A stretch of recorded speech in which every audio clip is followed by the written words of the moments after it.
talking about. That angle theta is traditionally measured with respect to the x-axis. So this is the angle that we're talking about right here. This angle right here. This angle. Notice I can put this arc anywhere, right? An angle does not depend on how far out you are from the actual rotating point. This is called an arc length, which we're going to talk about in a minute, the actual physical length here. But the angle itself is an angle measurement. And we've so far in your math courses talked about angles in degrees.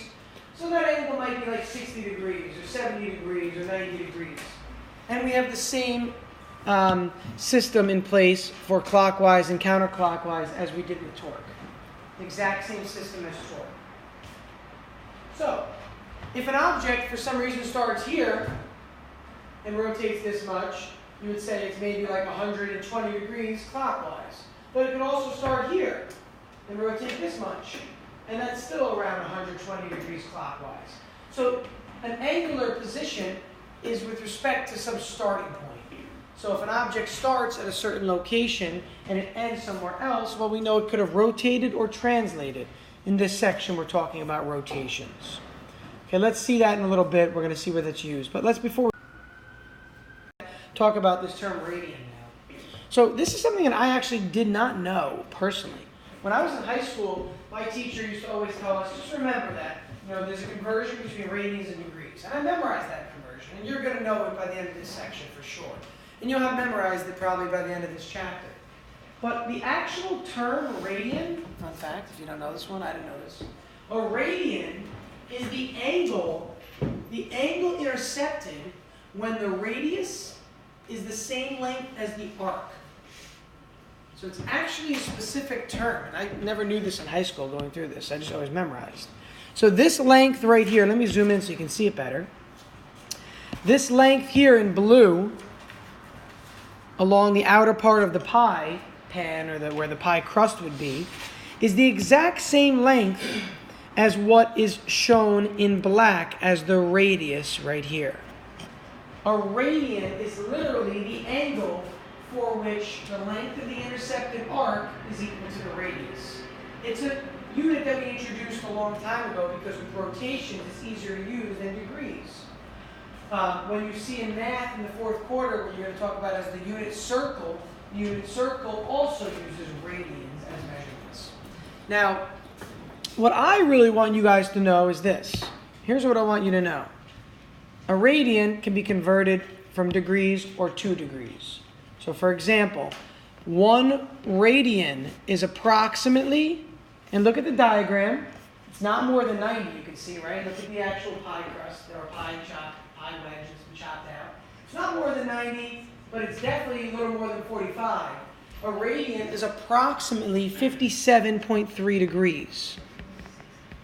Now, because that's an approximation, we don't use that as a conversion factor. So write yourself a note that you're not going to ever use this as a conversion factor. I'll show you in a moment what we would use for conversion factors.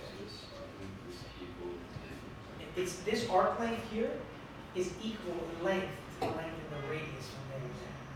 So if you walked, the angle itself is this right here. That's the angle of traverse. That angle is around 57 degrees. I'm saying if you walked, or an ant walked from here to here, and then the ant walked from here to here, those are the same lengths. That's the definition of a radian. That's where it comes from. Anyhow, what's convenient is this. It turns out that pi radians is exactly equal, not approximately equal, but exactly equal to, anybody know this one from their math? Isn't it 30 degrees? It's not 30 degrees for pi radians. I thought maybe some of you did some extra math. 15. Not 15.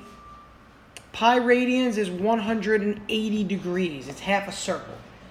It turns out, and you'll see this in math in the fourth quarter, that 2 pi radians is a complete circle, which is really known as one revolution, or one rotation. The conversion factor that I always memorized in high school was this one right here. So if you want to write yourself a little note, you could say that pi radians is 180 degrees, or half of a circle. Half of a circle, a semicircle.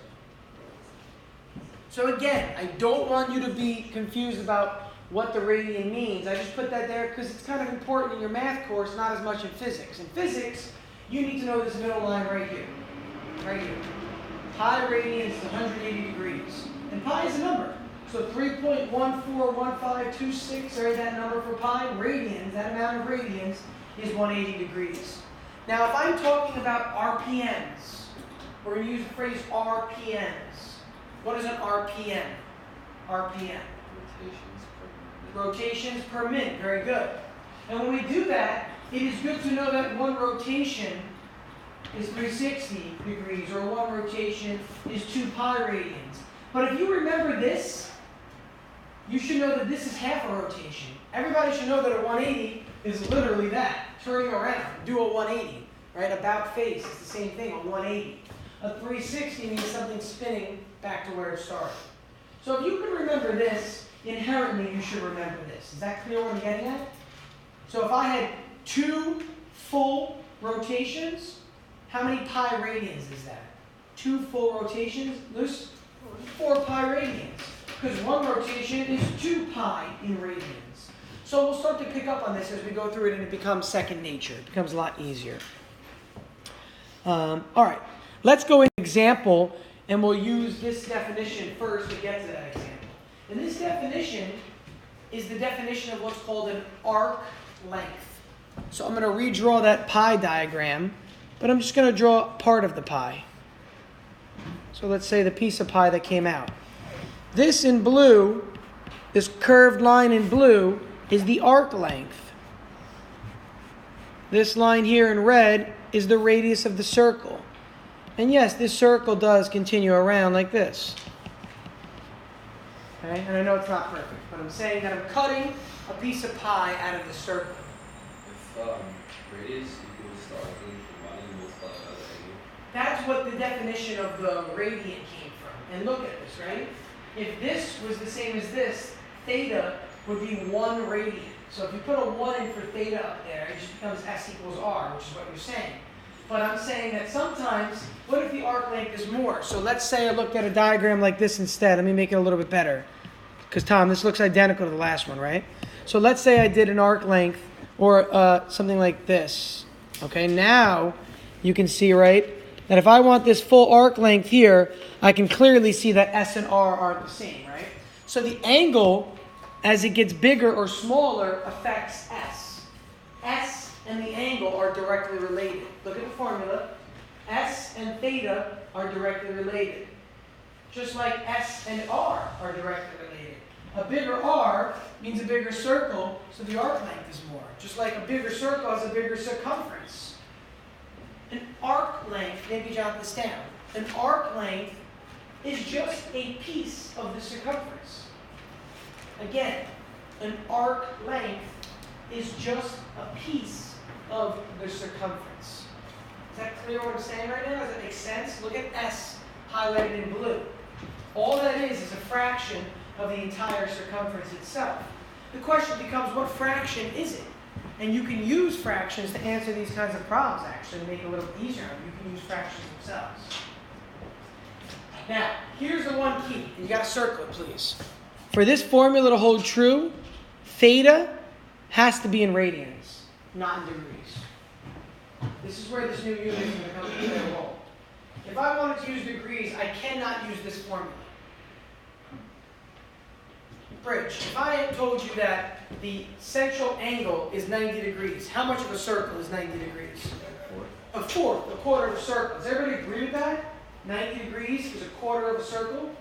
So if you're given degrees, can't you just figure out the fraction of the circle and then take that fraction and multiply it by the circumference to get the piece of the arc? So when you're given degrees, go ahead and do that. That's fine. But when you're given radians, use this formula here. It's a lot easier. You get the arc length by taking the angle times the radius. Angle times the radius. In radians. You will learn a lot more about this in your math course this year. You did areas of sectors and arc lengths in geometry last year, but you only did it with degrees. So when you were told that the central angle was, say, 30 degrees, what's 30 out of 360? What fraction is 30 out of the total 360? 1/12. So you can take the circumference and just multiply by 1/12. So when it's in degrees, don't worry about using this formula. Use old school stuff from geometry. But when an angle is given in radians, we're going to use this formula. So let's look at a simple, quick example here. Determine the length of the arc intercepted by a central angle of pi/4 radians for a circle with a radius of 0.5 meters. So let's start writing down what we know. Theta is pi/4 radians. The radius is 0.5 meters. Now, if I was given degrees, I could find the fraction of the circle and take a fraction of the circumference. That's fine. But I'm not. I'm given it in radians. So the formula makes this a lot easier. I'm looking for S. I'm looking for the length of the arc. That's S. S equals theta r. That's all it is. S equals theta r.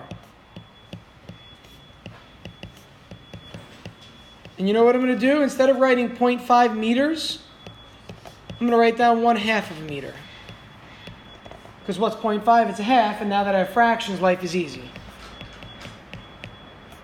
I don't need a calculator for this, right? I mean, sorry, for the approximation, you should use a calculator. But for this, you should leave it in terms of pi, and then give me an approximation.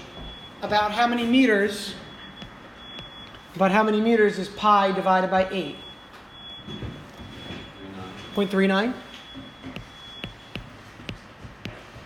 Okay, around 0.39 meters is the length of that arc. And what are we saying, really? Here's what we're saying. There's a circle, right? Can anybody do quick math? What's pi/4 radians in degrees? 45. And where's the 45 coming from? How you get it, Jack? Yeah, think about it this way. Pi is 180, right? That's what we said earlier. Isn't pi 180? So in your mind, replace the pi with 180. And what's 180 divided by 4, really? 45 degrees. Again, this is pi radians. That angle right there is pi radians, 180. This right here, this angle becomes 90 degrees, which is really pi/2. So what do we have? We have half of 90 degrees, which is half of pi/2, or simply pi/4. So the angle that we're talking about in this diagram is really this little wedge. It's one pizza slice. Think about a pizza slice. A pizza slice, how many pizza slices are there in a regular pie? 8. And what are we breaking up our circle into? How many sections are we breaking it up into? 8 pieces here, right? We're thinking about this as pi/4. We're physically breaking it up into 8 pieces here. We're taking this concept of 180, dividing it by 4, giving us 45. So this is approximately 45. Why am I getting into all this? Because look, if you're not sure that this answer is right, check it with the old school way in your mind. Well, if I want to know an arc length, I could take a fraction of the circumference. So I can take 45 degrees out of a total 360 and multiply it by circumference. And that'll give me the arc length. And if you didn't know this, you should learn it from geometry last year. You learned this. I know it's a topic you covered. It might not be in the back of your head. But this is the formula for circumference, right? That's the full length around a circle. And since I'm only going 45 degrees out of 360 around the circle, it's 1/8 of the full circumference. One pizza crust, right? One pizza crust. So you can plug in your values now, and you could say 45 over 360, well, that's 1/8 times 2 times pi times 1/2. The pi and the 1/2 and the 2 cancel, and I get 1/8 of pi, or pi over 8, which is still the same answer. So if you want to do the old school method and take a fraction of the circumference, that's fine to check it. But I'm telling you now, this is a lot easier, and you're going to want to use radians as your new units in this section, because we're going to use radians and radians per second and radians per second squared for velocity and accelerations. Okay, so just get used to using radians, even though it is a new thing for you guys. Now, one thing I want to point out, it's kind of annoying actually. If I looked at this and I were a student, I'd probably be wondering, well, you have a unit of radians here times a unit of meter here. and your answer is only a unit of meter. The unit radians is not always included in my answer when I use it. It is technically a unitless unit.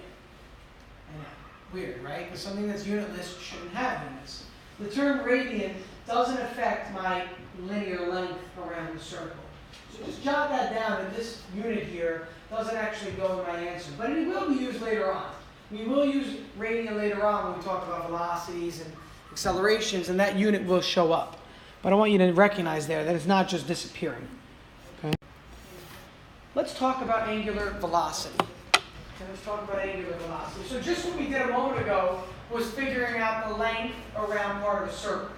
Nothing to do with it physically moving. Not anything to do with moving, but simply the static length of the arc around the circle, static, stationary. But what if now things are moving? So a minute ago, Tom said RPMs was rotations per minute. That's angular velocity. It's how fast something spins, or how quickly it swings. Some things spin or rotate, other things just swing. They don't necessarily make a full circle. So we use the word rotate or swing in this case. Or in general, we could just simply think of it as the rate at which its position changes. The angular position. How fast does it change? So if my arm were here, and I raised it up, it takes the exact same amount of angle displaced, say 45 degrees. But if I do this versus doing this, you can clearly see that one of them is faster than the other. When I move my arm quickly, it's a short time period. Look at the formula. A smaller denominator makes a bigger answer, doesn't it? They're indirectly related. So a smaller amount of time gives me a bigger angular velocity. So when I take less time to do this, my angular velocity is faster than doing this. Okay, it's the same concept as swinging anything around your head like I did in the examples. You could swing it slowly, it would have a slow angular velocity. You could swing it fast, it would have a higher one. A centrifuge, I've talked about already, is a great example of something that rotates very quickly. Okay, we'll take a look at that actually in this section.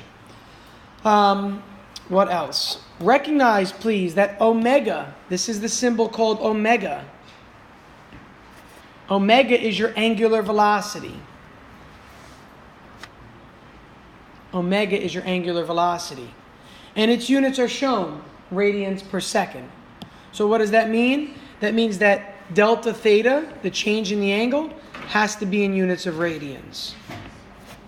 And just look at the formula. To get radians per second, you got to take radians and divide by seconds, which is time. So omega is this, that means angular velocity. Yeah, and the Greek symbol is called omega. It looks like a W. It's actually the symbol omega. It's just a Greek symbol. Like we use theta and alpha, or theta, we haven't used alpha yet. We use theta so far. Omega is going to be angular velocity. On your formula sheet for later in the year, there's another omega that has to do with frequency, and we'll differentiate between the two. Just like M could be mass, or M could be meters, or W could be work, or W could be watts, or W could be weight, right? And many things have many definitions based on the context of the problem, in the context. Okay, let us go into the second example. Sorry, before I get to the second example, let me point out one last thing. Has anybody recognized what this is analogous to? Analogous? What it looks like from earlier on in the year? Very good. It's just like V equals X over T. Think about it logically. This was velocity equals displacement over time. Well, this is up here, angular velocity, omega, equals angular displacement, delta theta, over time. So it's the same exact formula that you used earlier in the year for V equals X over T, except now we're using the word angular in front of our terms, which makes it look a little bit different. But it is analogous. And we will see in this section that other formulas are also going to be analogous to our kinematic equations of motion, those EOM. Yes, let's go into the second example. Well, actually, before I get... So now let's look at this example. So this is just an old music box. I actually did this myself in time that the data was. So in about a minute, this was an old music box that I found in my grandmother's house. I've had for a long time. In about a minute, it revolves a full revolution and 1/2. And I use revolution again. I should put rotation here, so let me edit that. No, I'll change my notes. An old music box rotates at 1.5. Well, I guess I can use revolutions here because it would be the same word. Well, whatever. Per minute. Determine the angular speed in radians per second. So in this problem, I'm simply asking you, let's convert. I want to go through conversions here to practice how we can do it. And then in example 3, we'll actually use the formula a little bit more. So if I want to start this problem, let me start by just listing what I have. I've got angular speed, omega, and since it says speed, I'll put absolute value around it. Not velocity, it says speed in the problem. So I put absolute value around my angular velocity to get speed. And I know that it's 1.5 rotations per 1 minute. Now, what do I want to get it to in the end? I want to get it to radians per second.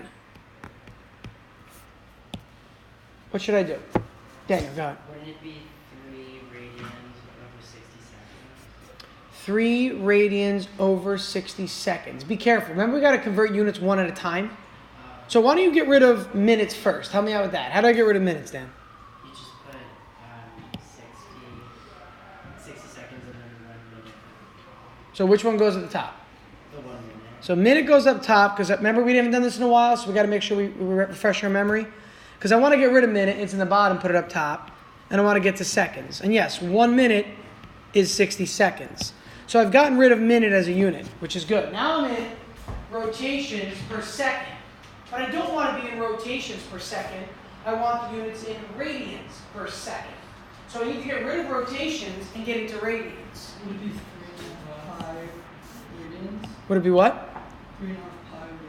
Where are you getting 3.5? Again, I want a conversion factor, so that's not a conversion factor at all. What's my next conversion factor, Alex? I didn't do that. I just thought about like 1 rotation is. Okay, that's all right. For numbers now, it's okay. But for bigger and more complex stuff, you're going to want to convert.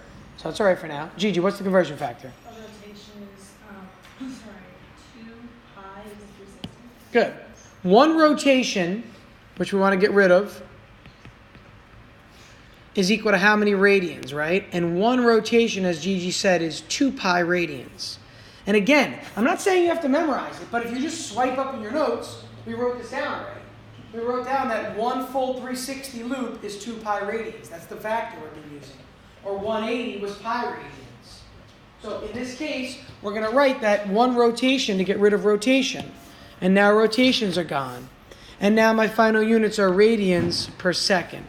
So what's my answer going to be? It's 1.5 times 1 times 2 pi all over 60. So Alex, you said 3 pi over 60, I think, or something like that? Or Daniel, you said 3 pi over 60? And yes, it comes out to 3 pi over 60. So if you can do it quick as a dimension change, absolutely do it in your head. If they get a little more confusing, I'd recommend maybe writing it out. Like, for example, something like revolutions per day into radians per second. That might be a little more complex than just this, okay? Yeah? Would you ever ask us to turn radians into degrees? Sure. Yeah, that could be possible, absolutely. And then you would use the pi and 180 conversion factor. Oh, okay. So then you would just basically multiply 3 radians over 60 by 180 over pi, so that the pi's would cancel out? Correct. That's right. So your radians are up top to start. You would multiply by 180 degrees over pi radians. What does this come out to as a number in radians per second, approximately? What's the approximation here? This is a very slow moving rotation, right? It's moving 1.5 revolutions every minute. That's really slow. It's a music box. You ever seen a music box play, right? Tom, what do you got? 0.16. That's correct. And again, we're in radians per second. Radians per second. So just so you get a number sense, I want you to have a number sense, okay? That's all I'm doing this for right now. So 1.5 radians or revolutions per minute is a pretty slow speed. It's literally doing this. That's what a music box turns at. Ever seen a music box play before? Ever open it up and see the wheel turn? It's really cool. All the different, what look like piano bars almost. They're little pieces of metal that flick. And they're like, it's like a tuning fork, and you flick it, the sound, that the pitch comes out. Each tuning fork is a different pitch. So as it rotates, there's all these little dots on the wheel. those dots cause the little levers to flick, and those flickings cause sound. It's really cool. You should look into it sometime. It's very interesting.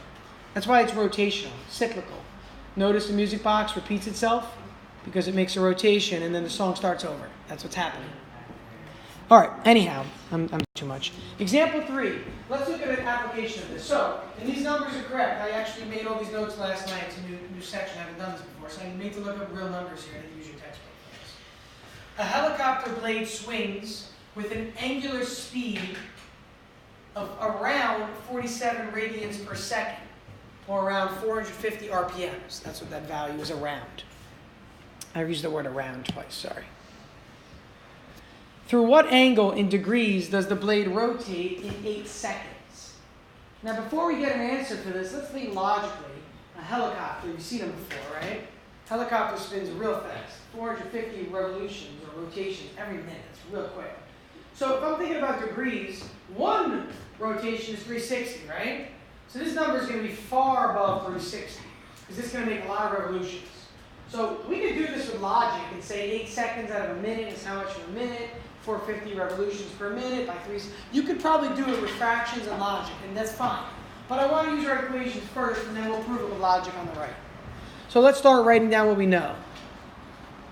Angular velocity, or angular speed, in this problem is 47 radians per second.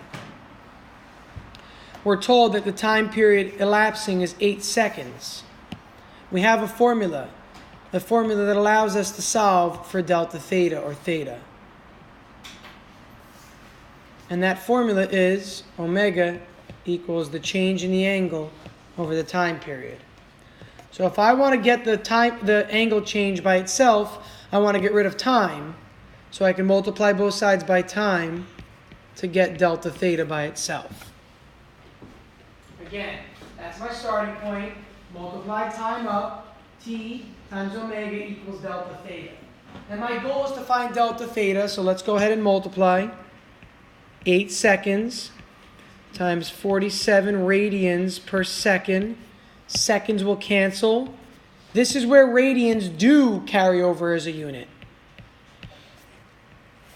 8 times 47 is 376 radians. But am I done?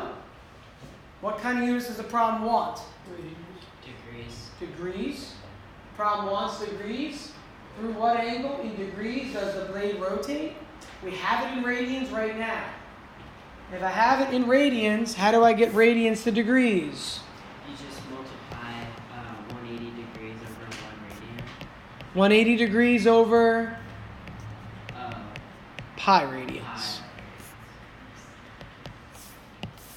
Radian cancels. Again, this is just a conversion. This is my answer. I'm multiplying by the conversion factor that we now know. 376 times 180 divided by pi is around 21,543 degrees. Look at the significance of the length of the magnitude of that answer. Because what's happening is the blade on the helicopter is spinning a lot.